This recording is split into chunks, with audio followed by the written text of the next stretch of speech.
السلام علیکم ورحمۃ اللہ وبرکاتہ۔ محترم بھائیو، اللہ تعالیٰ سے پہلے یہ میں دعا کرتا ہوں کہ اللہ تعالیٰ آپ سب کو صحت والی لمبی زندگی عطا فرمائے اور اللہ اپنی عبادت کرنے کی توفیق عطا فرمائے۔ مسلمانوں کے لیے 3 کام ضروری ہیں۔ وہ کون سے کام ہیں؟ حدیث میں آتا ہے، سیدنا جابر رضی اللہ عنہ بیان کرتے ہیں کہ رسول اللہ صلی اللہ علیہ وسلم نے فرمایا، 3 چیزیں ہر مسلمان پر حق ہیں۔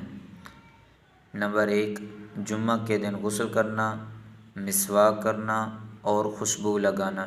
یہ 3 کام مسلمانوں پر حق ہیں، اور اللہ تعالیٰ سے دعا ہے کہ اللہ تعالیٰ ہمیں جمعہ کے دن غسل کرنے، خوشبو لگانے اور مسواک کرنے کی توفیق عطا فرمائے۔